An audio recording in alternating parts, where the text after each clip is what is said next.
Hello, Gorringes are on view, this time for our sale on the 29th of August. Now there's a trick for you there. 29th of August is a bank holiday Monday. Are we open on bank holiday Monday? No, we're not. No, we're relying on our sunbeds, hopefully.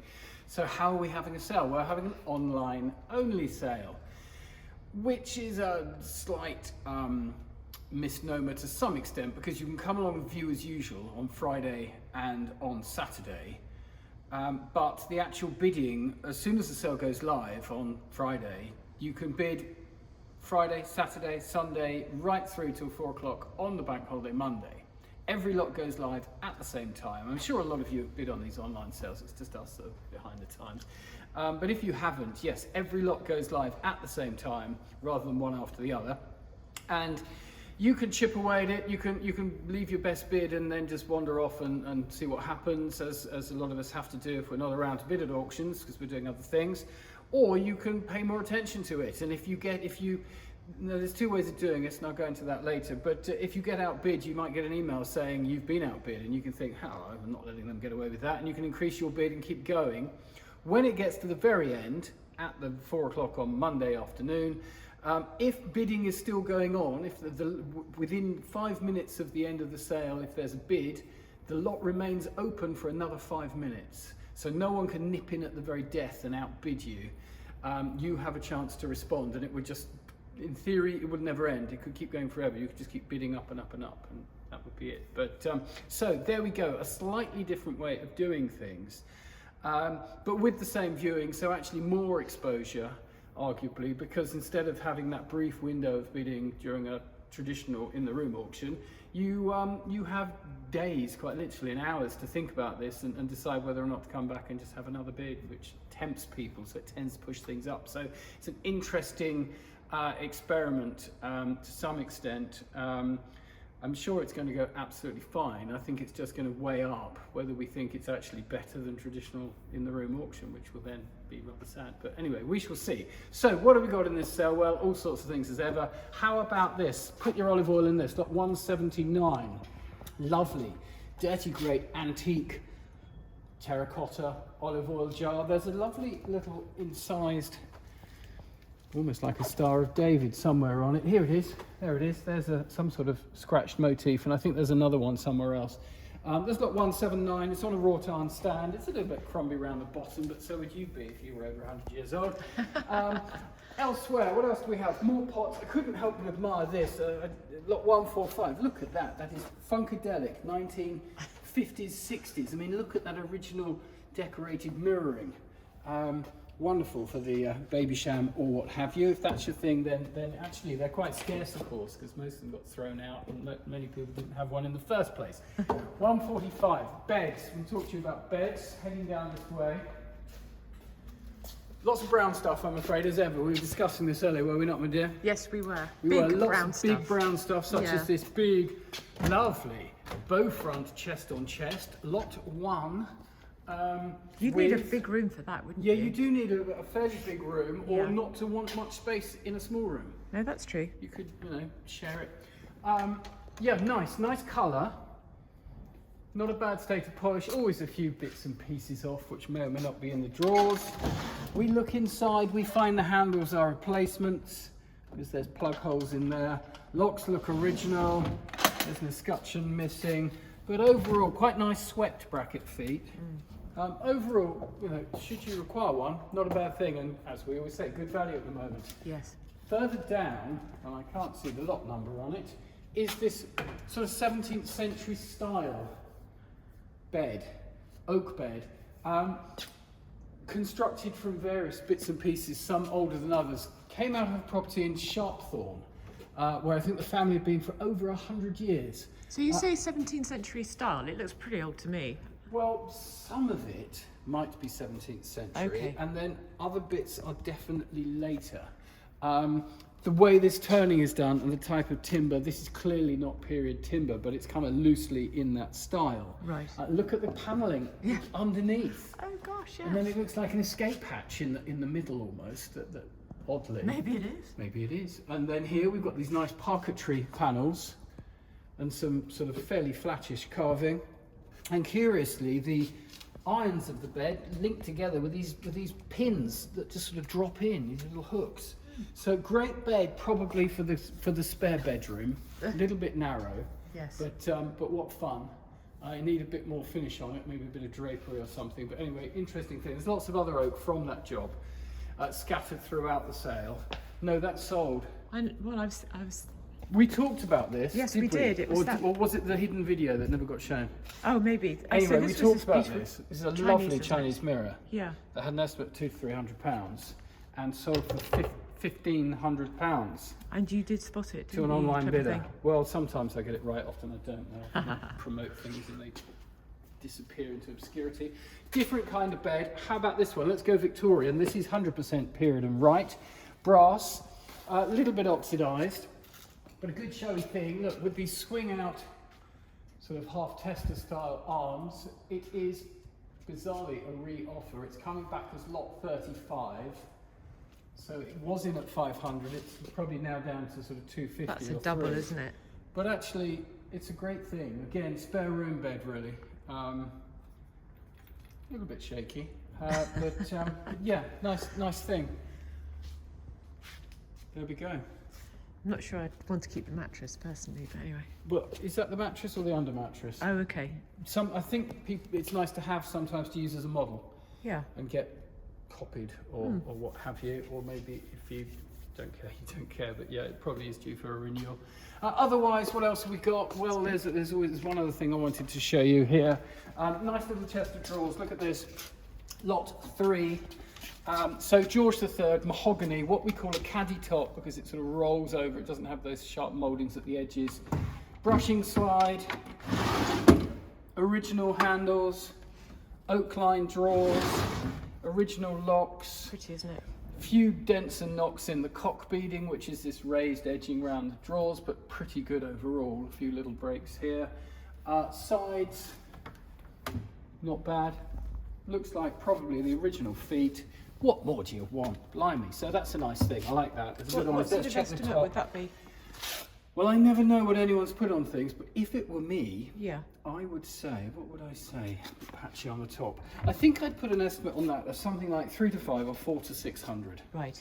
And I think that would be the right estimate to provoke a little bit of bidding and hopefully see it make a bit more. I suppose if one wants to be critical, it is slightly on the wide side. Right. It's 30 inches is the under 30, 28, nice. 30, getting a bit of a big girl, you know, it's sort of, that's how it used to work. I don't know what it is in metric now, God knows. But there we go, nice chest of drawers. So as always, there's pots and pans and weird things and everything's here. Nice Catholic sacrament cabinet or what have you over there. So it's all here, but we're going to have a look in the other room and see what else we can find. So here we are in the smalls, and as ever, an unusual varying selection. Start with this, lot 404, Black Forest Bears. Quite a nice group, this. So we've got... Are they wooden? Yes, Yeah. yes, they're wooden. So you do sometimes get little sort of splits and cracks. In fact, that one almost looks like it was... like it was joined there, strange, but a split running through it. But character faces, we've got a pair of ashtray, or 2 ashtray bears, I would say. A book rack with bears, and a fairly chunky table lamp, which is a little bit different, a little bit unusual. Supposedly desirable for Swiss ski lodges and the like, as decoration and ornament. Of course, you do get the great big hall stands, but yeah, he's nice in particular. He's the nice, lamp, yeah, he's I like him. got character. Otherwise, we have a huge collection of Royal Crown Derby paperweights, I guess, models. Here they are, such as 409. This is the Harbour Seal. He comes with his certificate. They only made 4,500 of these. There's his number. And with the original box. These things are quite popular. We see them a lot in houses. Usually we see 2 or 3, but here we've got a great big collection. Estimates are fairly modest. They're generally in the sort of 30, 40, 50 pound price range. Down below, how about some Whitefriars glass? This is really eye-catching, actually. Yeah, good selection here. So lovely colours. they have names. So this one famously is the Drunken Bricklayer. Haha, I love that. Hence, you see why. Yes. Picked up on that straight away. So, and there's another. Well, it just reminded me of my husband slightly. Thank you very much. That's right. There we go. Different colourways. So 3 colourways: blue, orange. There's the darker version there. Great. Um, Are they vases? yeah, they're vases. Yeah, That's so nice. This I think is the banjo pattern. Ding, ding, ding, ding. You can see that. So 402. No, I can't see that. Well, you see, you can't see everything. Anyway, a good selection, a nice range. So, about so 10 what of sort those. of money are we talking about for these? Oh, I think Sorry, we're talking putting on in the the sort spot. of. I think we're talking sort of £100 to £200 price range Oh, in right, the main. okay. It's, you've got to get the bigger one. Right. Like everything in. Often it's either the very small one or the very big one that has the value. And It's so fun. but yeah, good selection there. So those are interesting. How about this over here? 379. Let's take the. Oh, a really heavy dome. Surprising. Usually they're very thin glass. 379. We have a skeleton clock. Okay, skeleton clock's not the most fashionable of things, but when they're a bit different, they appeal. So usually they're just a timepiece, just telling the time. Yeah. This one we've got date, we've got day, and we've got sun and moon phase, which with this sort of cloudy thing going on, which is a bit unusual, signed by Franz Denk of Vienna, with a very heavy red marble base and a pretty substantial glass dome to sit over it, and the original adjustable pendulum. That's so pretty. So that's rather nice, isn't it? 379, Yeah. bit different. What else can I show you? Running down the line. Oh, well, a bit of Minton, if you like Minton. Do you like Minton? No, you're shaking your head. Okay, well, there's a big old lump of Minton Majolica, lot 367. Now, this stuff does make money, but it's all about having the rare ones. So a tortoise-shaped teapot was front page of the Gazette recently because it made about £28,000. Oh, I do like it then. Yeah, funny that, isn't it? Yeah. Actually, this modelling of the acorns is really nice, quite crisp. Yes. But it gets the pink's a bit florid, isn't it? And as Yeah. always with Minton and Majolica, you can look underneath. There's the Minton mark, and then you get the date code. So from that impress mark, you know exactly the year it was made. So what sort of year are we talking about? 1880s, I think, from memory. Oh, wow. Yeah, Gosh. 1885 or something like that. So Didn't probably not one of the rarer, more desirable models, but still, there's a big lump. These caught my eye. 387.